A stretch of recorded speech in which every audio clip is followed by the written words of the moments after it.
Squid Games est la série du moment dont tout le monde parle. Salut, c'est Zaba et voici les 10 théories les plus sombres sur Squid Games. Mais attention, spoiler alert. Et commençons par le numéro 10, rouge ou bleu.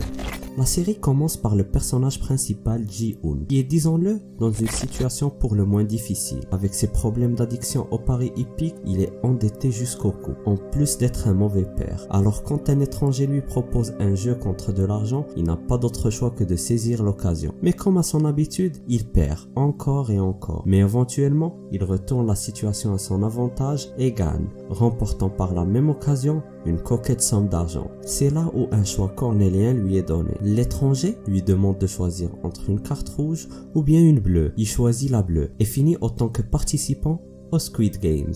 Mais que serait-il arrivé s'il avait choisi la rouge? Une théorie intrigante suggère que les participants ayant choisi la rouge ont fini pour travailler pour les Squid Games au lieu d'être participants afin de payer leurs dettes. Et toi, qu'est-ce que tu en penses? Et surtout, qu'aurais-tu choisi? Bleu ou rouge? Dis-le-moi en commentaire. Numéro 9. Je suis ton père. Je suis sûr que plusieurs d'entre vous y ont pensé en regardant la série. Dans le 3e épisode, on retrouve le personnage principal dans les locaux préparés spécialement pour les jeux, avec des airs de prison futuristes et dystopiques. Et quand les participants sont nourris, Ji-Hoon demande du lait au chocolat, parce qu'il ne tolère pas le lait normal. C'est là où le numéro 1, le vieil homme, lui demande s'il a reçu beaucoup de fessées étant enfant et il lui répond « Comment le sait-il ?» Le vieil homme rétorque que son fils aussi a reçu beaucoup de fessées et qu'il était juste comme lui. Juste comme lui. Et si on saute à l'épisode 6, il y a un décor sous forme de quartier qui est construit spécialement pour le jeu. Un quartier qui paraît familier à Ji-Hoon parce qu'il ressemble étrangement au quartier où il a grandi. Et si on revient en arrière au premier épisode où Ji-Hoon essaie de voler de l'argent du compte bancaire de sa mère et essaie donc plusieurs combinaisons de chiffres parmi lesquelles sa propre date de naissance qui est 0426 ou bien le 26 avril. Et puis dans le 6e épisode, Il-Nam, le vieillard, demande à Ji-Hoon si c'était le 24 parce que l'anniversaire de son fils était pour bientôt. Bientôt comme 2 jours plus tard, à savoir le 26, peut-être. Un autre élément vient là aussi semer le doute, à savoir les numéros portés par les deux protagonistes. Le premier numéro et le dernier numéro. Certains poussent même la réflexion à penser que ça symbolise un passage de flambeau entre père et fils. Et toi, qu'est-ce que tu en penses? Numéro 8. Changer d'équipe. Il y a un très gros point de pivot dans cette série, qui la rend d'autant plus intéressante. À un certain moment, les participants peuvent voter s'ils veulent rentrer chez eux. Et après le premier vote pour arrêter ce cirque mortel, les joueurs retournent à leur vie normale. Mais à ce point, la plupart d'entre eux ont toujours besoin de l'argent mis en jeu. Et ayant déjà commencé, autant aller jusqu'au bout. Cependant, 14 joueurs décident de ne pas y retourner.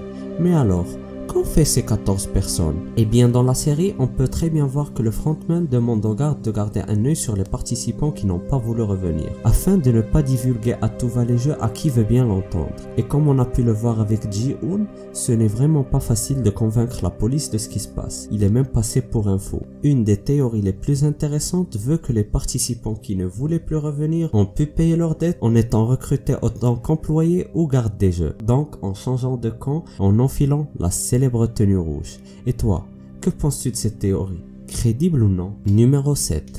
Les gagnants reviennent. À la fin des jeux, le gagnant triomphe et remporte le jackpot.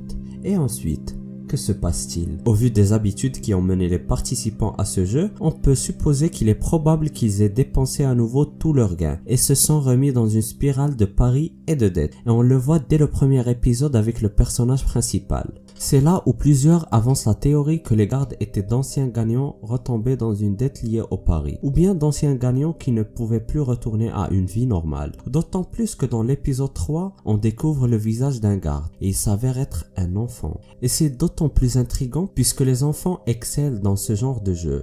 Après tout, ce sont des jeux d'enfants, donc ce ne serait que logique qu'il soit un ancien gagnant. Numéro 6. Les cheveux rouges. Dans l'épisode final, Ji-hoon décide de se teindre les cheveux en rouge. Mais ce changement ne se fait qu'après qu'un bout de temps se soit passé depuis sa victoire. Mais c'est aussi le cas pour l'argent gagné. Il ne le touche qu'une année après avoir gagné. Et surtout, après que le vieillard décide de lui révéler qu'il est derrière tout. C'est là que Ji-hoon décide de dépenser son argent en habits, mais aussi teindre ses cheveux en rouge. Eh bien, le réalisateur a révélé dans une interview que ça a été fait parce que c'est la chose la plus osée que son personnage pourrait faire. Mais d'autres avancent une théorie que la teinture rouge est un clin d'œil au fait qu'il retournera aux Squid Games en saison 2, mais cette fois autant que garde. D'où le rouge, et c'est d'ailleurs comme ça qu'il se vengera du jeu. Il n'y a rien de prévu pour la saison 2 pour l'instant, mais personnellement, je pense pour cette théorie. Dis-moi ce que t'en penses. Numéro 5.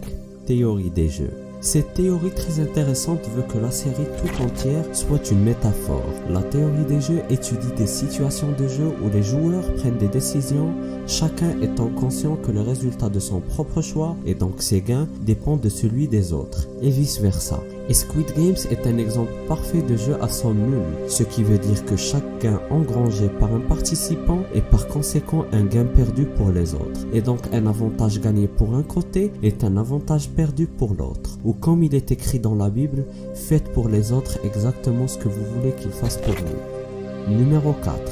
Des morts prédestinés. En regardant la série, on espérait tous que les joueurs gagneraient et survivraient. Et au fur et à mesure que la série avance, notre attachement aux différents protagonistes ne fait que grandir, en espérant qu'ils ne mordent pas la poussière. Mais la façon dont certains joueurs trépassent était annoncée dès le début, de façon très subtile. Par exemple, le joueur 101, le membre de la mafia, a sauté d'un pont au début pour fuir au collecteur de dettes du casino. Et puis par la suite dans le jeu, il perd la vie en chutant d'un pont. Mais aussi la joueuse 67, qui a menacé de couper la gorge de quelqu'un dans la vraie vie. Puis par la suite dans le jeu, décède égorgé. Le joueur 111 quant à lui avait un procès en justice pour faute professionnelle, entre autres pour ses pratiques médicales très douteuses. Et dans le jeu, il est ironiquement tué pour avoir disséqué des joueurs morts. Le numéro 212 aussi a promis de finir le jeu avec le numéro 101. Et durant leur chute du pont, elle l'a pris dans ses bras et ont péri ensemble.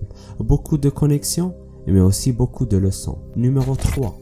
Plusieurs jeux. Au début, quand les invités arrivent en Corée, des VIP se disent que les jeux en Corée sont toujours très intéressants, ce qui laisserait penser qu'il y aurait plusieurs jeux tout autour du monde. Et en plus de la plus que probable théorie que Ji-hoon et lui ont un lien de parenté, et il n'en fallait pas plus à certains pour se demander si tous ces jeux n'étaient qu'un prétexte pour notre vieillard afin de permettre à Ji-hoon de revivre son enfance volée, d'une façon complètement tordue au passage. Le vieillard dit même à Ji-hoon à un certain moment que c'était amusant de jouer avec lui. Et qu'en est-il des autres jeux dans le monde alors? Pourrait-il avoir d'autres thèmes, comme les jeux de société par exemple? Peut-être qu'on aura une réponse dans la prochaine saison. Numéro 2.